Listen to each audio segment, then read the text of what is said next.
सतमाई देवन गिरी गुहा राखिस रुचिर बना राम कपाद दिखजू कदिने वास करी आई।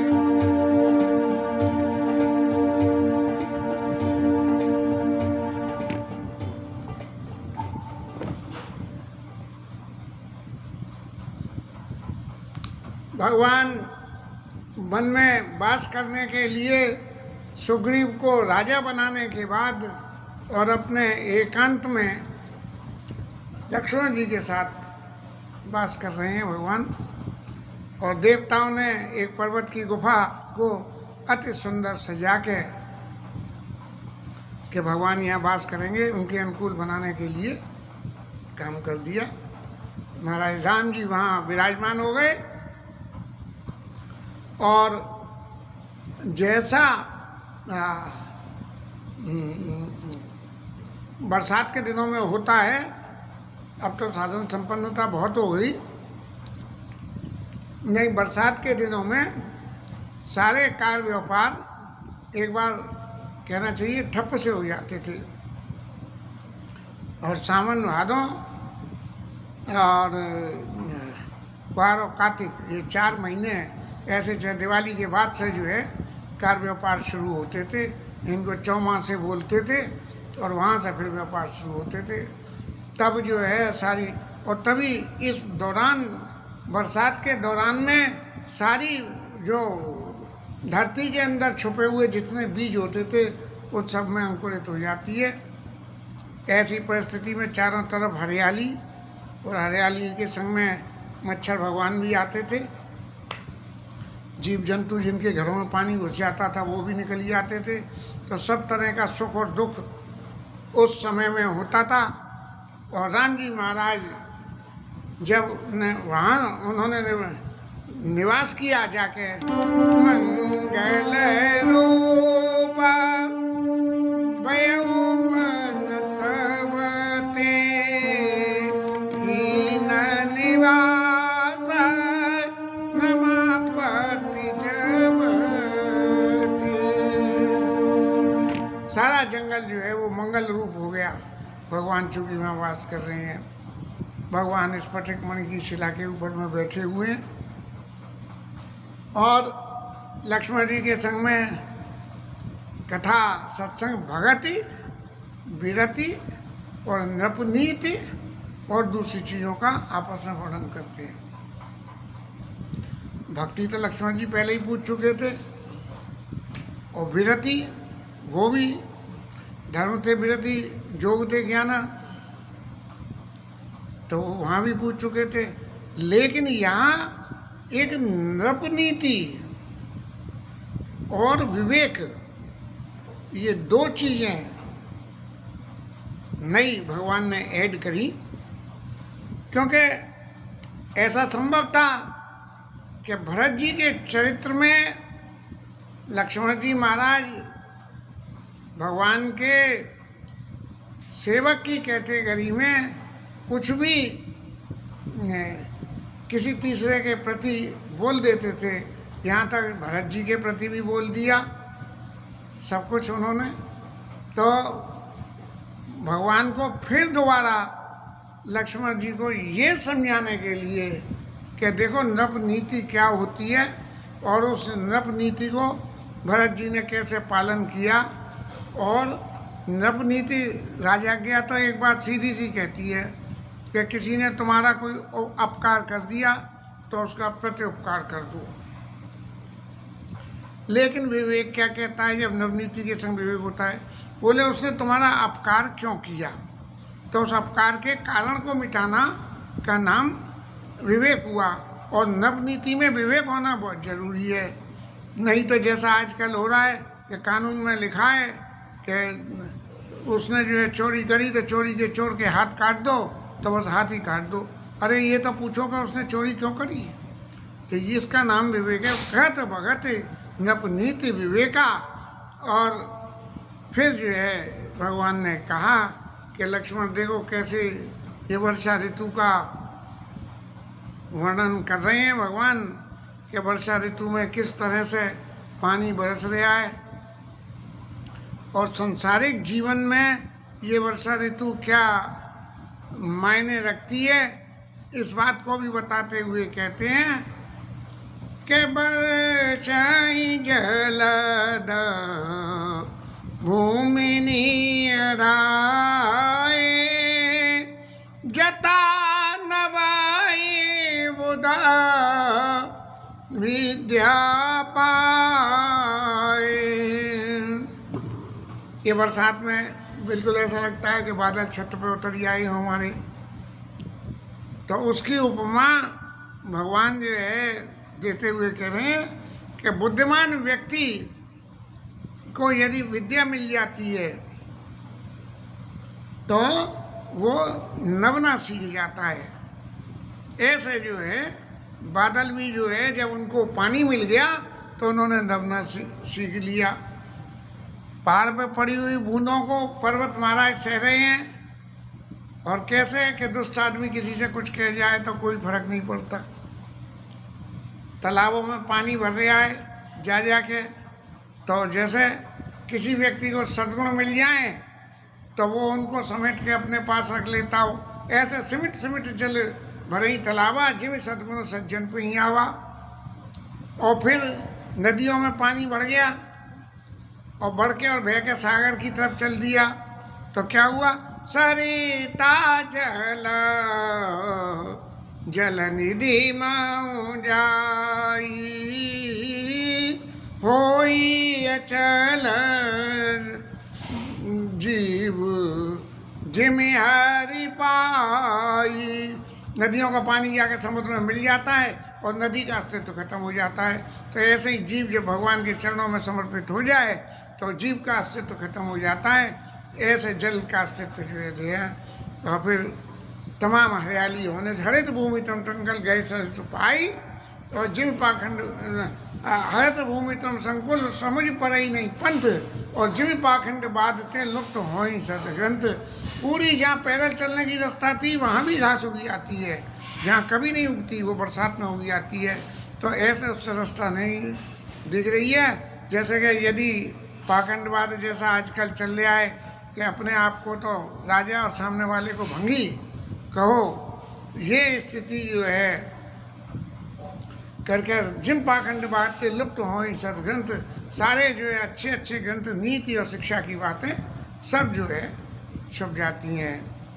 और फिर महाराज और सब तो दुनिया भर के वर्णन है ही है, लेकिन उन सब वर्णनों में मेरी पहुंच इतनी काम नहीं कर रही। तो महाराज आपको तो मैं क्या सुनाऊं, मैं आपको तो क्या सुनाऊं, अपने मन को ही ये संतोष नहीं हो रहा कि मैं कुछ सुनाने काबिल हूँ क्या। इसलिए बरसात में क्या होता है कि कभी कभी हवा चलती है, कबाऊ पवल बह मारुता जाता मेघ बिलाई जिम कपूत के उपजे कुल सद्धर नसाई। यदि परिवार में कोई कपूत पैदा हो जाए तो कुल के धर्म होते हैं वो नष्ट हो जाते हैं। ऐसे हवा से बादल इधर से उधर उड़ के जा रहे हैं और कवों दिविश में निबिड़तम कवों को पकड़ पतंग और बिकन सही उपजे ज्ञान जीवन पाई कुसंग सुसंग। इस तरह से जो है संग और कुसंग के पाने से जो है ज्ञान संग से बढ़ता है और कुसंग से खत्म हो जाता है। ऐसे ही दिन में कभी बिजली चमकती है और चमक के चली जाती है।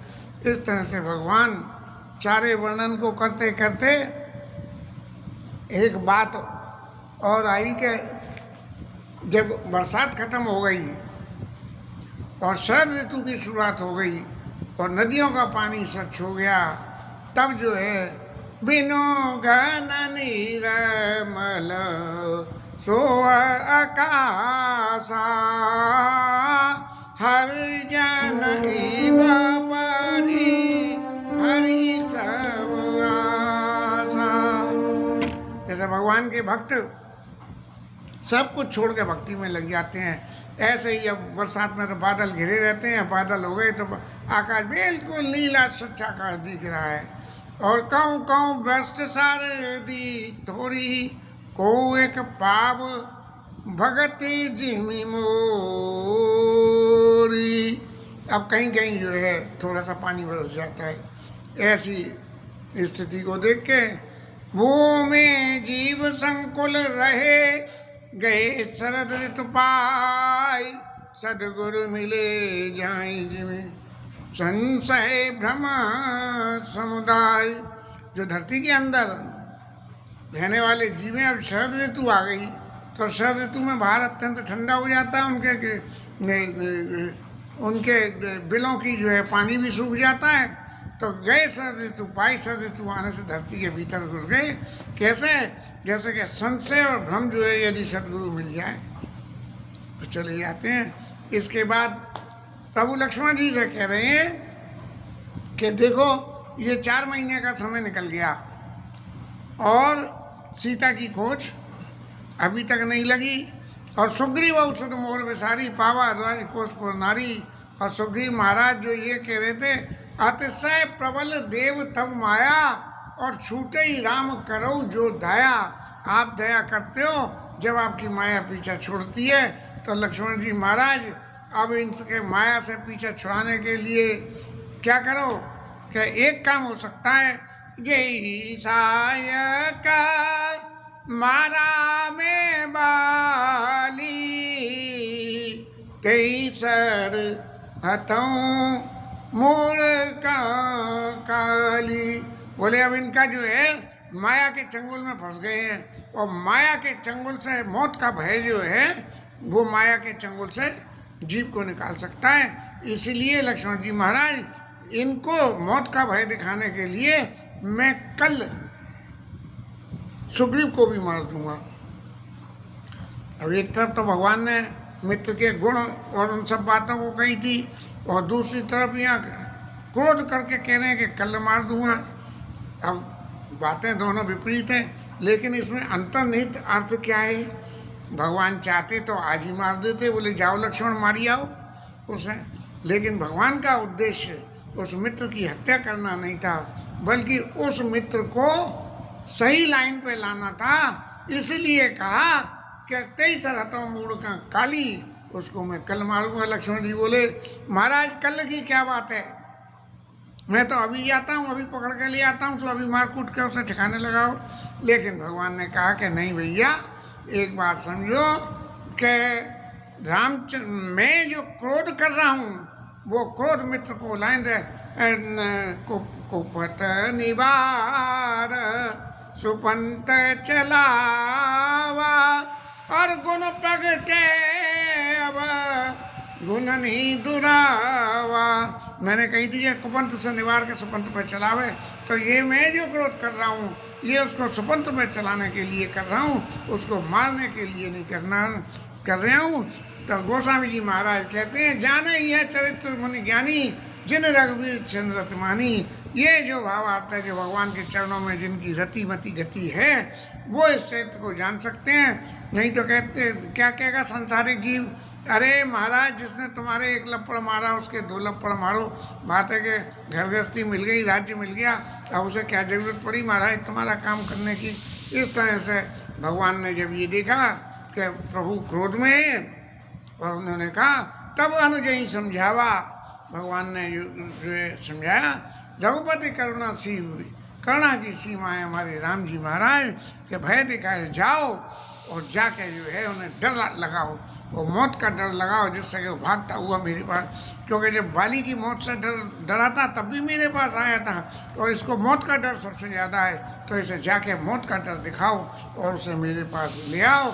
और यहाँ जो है सुग्रीव महाराज की सेवा में हनुमान जी महाराज कह रहे हैं कि देखो 4 महीने हो गए और इन्होंने जो है सुग्रीव महाराज तो मौज मार रहे हैं, पावा राजकोषपुर नारी, और जाके उनके चरणों में सिर नवा के उनसे कही कि महाराज आपको जिसने राज्य दिलाया है कुछ उसकी भी तो शुद्ध करो। तब सुग्रीव ने अत्यंत अपने चित्त में डर लगी आया कि प्रभु ने बाली को मारा था, कहीं ऐसे ही जो है मेरा खेल खराब नहीं हो जाए। तो तुरंत कहा हनुमान जी महाराज आप सब दूतों को भेजो और बंदर भालुओं को बुलाओ और जाके ऐसा कहो कि मास दिवस मऊ नाथ न आवा न मांस, नहीं अवधि में जो बिन सुध पाए आवत वो नहीं सो मोही मराए। ऐसा जो है कि मैं 1 महीने के भीतर आ जाए और नहीं आए तो जो है मैं उनको मार दूंगा। तब उन्होंने भेजा, नहीं कहूँ पाख में आव न जोई मोरे कर ताके पद होई, 15 दिन में आ जाए बंदर महाराज सबरे। और तब हनुमान जी ने दूतों को बुला के उनको आदेश दिया और उसी वक्त लक्ष्मण जी महाराज वहाँ आ गए और आते ही उन्होंने बाण चढ़ा के जो भगवान की दी हुई आज्ञा थी उसका लीला स्वरूप दिखाया। धनुष चढ़ाई का, धनुष चढ़ाई कहा तवा जारी करूं उरझार, व्याकुल नगर देखी तब आयो बाली कुमार। अब सब लोग तो डर के मारे हवा खराब हो गई कि अरे भैया राम जी के छोटे भाई आए हैं, राम जी आ जाएंगे तो क्या होगा।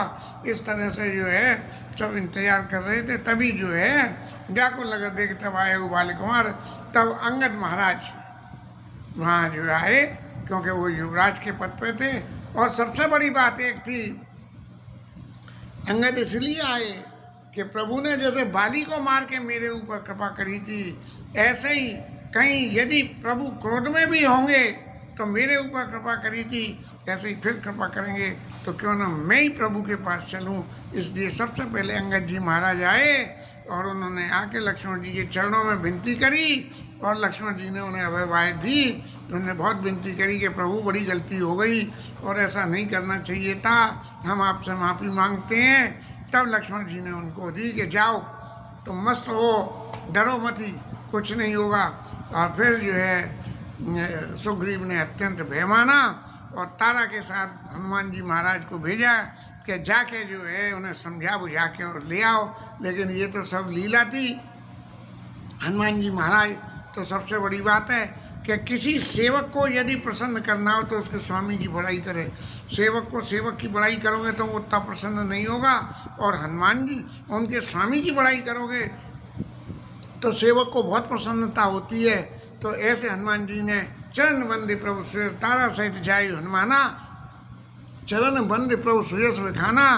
और तब जो है लक्ष्मण जी महाराज को विनती करके कि प्रभु राम जी तो नहीं जा सकते हैं, आप तो तिलक राज्य करने भी आए थे, इसलिए आप जो है नगर में चलिए और राजा और सुग्रीव महाराज से मिलिए और मिल के जो है जो आगे की एक्शन है उसको एक्टिवेट करेंगे। लेकिन प्रभु एक बात तो पक्की है, नात विषया समा मद कछुनाई, मुनि मन जोआ करई क्षणमाई। एक क्षण में मुनियों के मन में भी मोह कर देता है, ऐसे ही सुग्रीव महाराज के मन में मोह पैदा हो गया राज और घर परिवार की तरफ, इसलिए आपके काम को जो भूल गए। तब लक्ष्मण जी ने समझाया कि देखो समझो, आपको जो जिम्मेदारी सौंपी थी वो आपने पूर्ति नहीं करी, इसलिए रोष हुआ। अब तुरंत उस जिम्मेदारी को पूरी करो। पवन तनय सब कथा सुनाई, और जय विद गए दूत समुदाय। अब महाराज सुग्रीव और ये सब लोग मिलकर राम जी के पास चले और राम जी के पास चल के और सुग्रीव महाराज ने जाके फिर राम जी को अपनी विद्या चातुर्य बुद्धि से अलंकार युक्त भाषा बोली कि नाई चरण सिरा विनती की जोग कर जोरी, नाथ नाथ मोई कछु नाई न कोई, नाथ मोई कछु नाई। ये जीव इतना स्वार्थी है कि भगवान के पास जाके भी कह रहा है कि महाराज मेरा कोई दोष नहीं है। हनुमान जी महाराज तो कह रहे हैं कि विषय के मत में खराब हो गया खेल, लेकिन सुग्रीव महाराज कह रहे हैं कि मेरा कोई दोष नहीं है। क्यों कि महाराज आपकी माया बड़ी प्रबल है और आप जिस पर कृपा कर दो उससे छूट जाती है। अभी तक आपने छूटने वाली कृपा नहीं करी, इसलिए अब आप छूटने वाली कृपा करो। क्यों कि सब जो है विषय के बस में तो मुनि देवता सब लोग हैं और मैं तो वैसे ही ठहरा बंदर तो अत्यंत कामी जीव कहा जाता है। स्त्री के नैन रूपी बाण जिसको प्रभावित न कर सके हो और क्रोध जिसको नहीं आता हो, घोर घोर तुमने सो जागा सो लोग पास यही घर न बनाया। अरे कौन व्यक्ति ऐसा है जिसको जीवन में लोभ नहीं है? यदि उसके जीवन में लोभ नहीं है तो घोर घोर तुमने सो जागा दो पास यही घर न बनाया सो नर तुम समान लगाया। प्रभु आप ही तो ऐसे हो जो इन सब गुणों से परे हो जाते हो, बाकी जीव तो आपकी माया के वशीभूत होकर दुनिया भर के कर्म और काम करता है। इसलिए महाराज अगर ये आप ये कहना चाहो कि अरे सुग्रीव जरा सी तो कुछ मेहनत करते के जाते ही ये माल खाने में लग गए, तो प्रभु आपकी ये बात उपयुक्त यो नहीं हो पा रही है कि ऐसा गुण को जब जीव अपने साधन से अपने भरोसे कि मैं साधन करके भगवान को अपने वश में कर लूंगा या मैं भगवान के सब तरह से काम में आ जाऊंगा, अपना स्वाद बिल्कुल नहीं दूंगा, ये तब तक संभव नहीं होगा जब तक कि आप कृपा नहीं करोगे। और आपकी कृपा किसी किसी को मिलती है, प्रभु मुझे तो आपकी कृपा ही नहीं मिली। इस तरह से ये भी दोष भगवान के सिर मर दिया और भगवान बोले कि बड़ा चतुर व्यक्ति है ये सुग्रीव तो कि गलती अपनी और कमी मेरी निकाल दी। तुम प्रिय मोही भरत जिमी भाई, हंसते हुए भगवान ने कही, अरे बंदर महाराज जैसे मेरे को भरत जी प्रिय हैं ऐसे ही तुम भी प्रिय हो। लेकिन सुग्रीव का चरित्र तो हमेशा संदेह में ही रहा।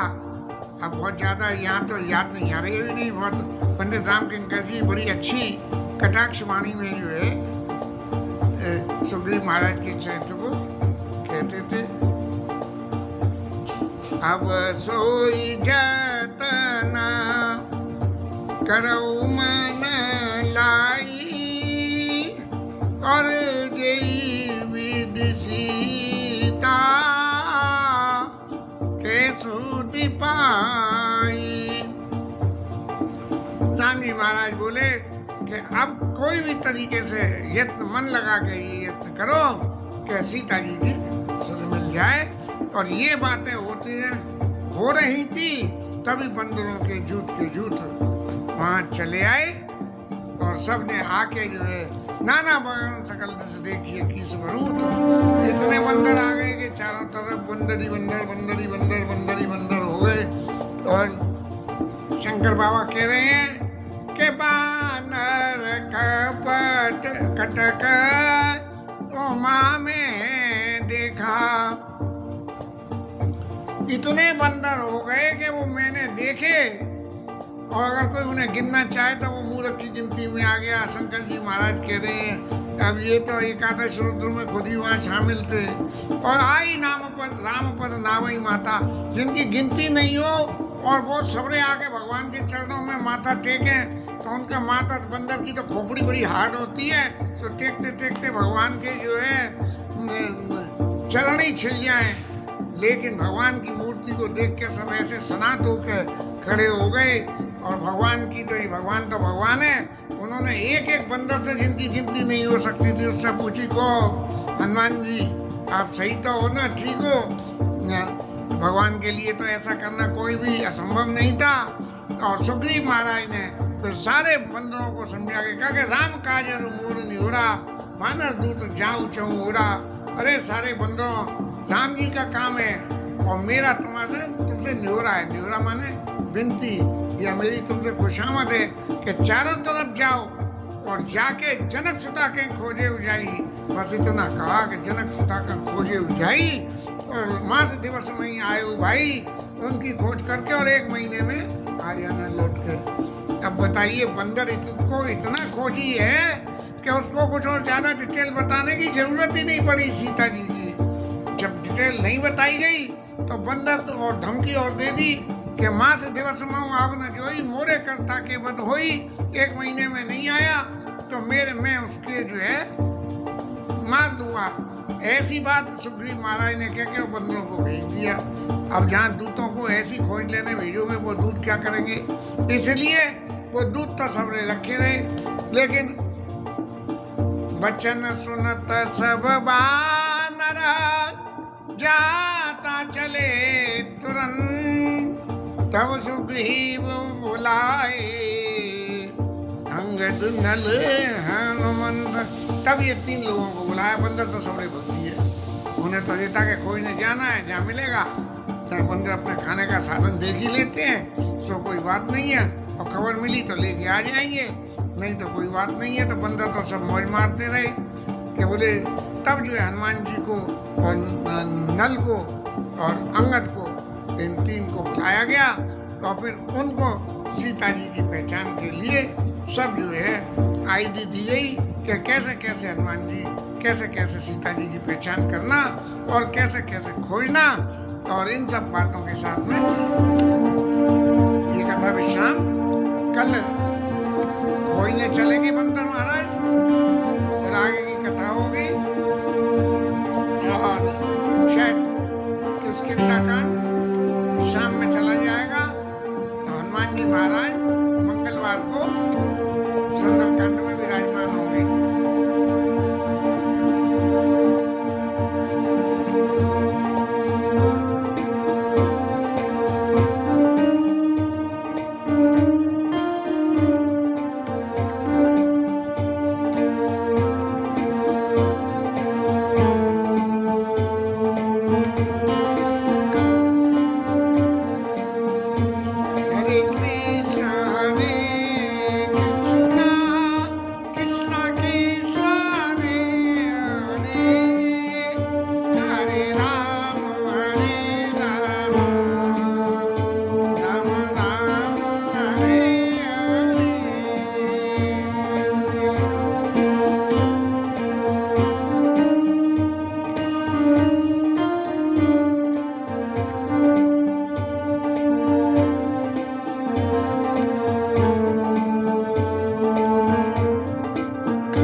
जय रामचंद्र भगवान की जय, पवन सुत हनुमान की जय। उमापति महादेव की जय, श्री राज तरण की जय, श्री राधा रानी की जय।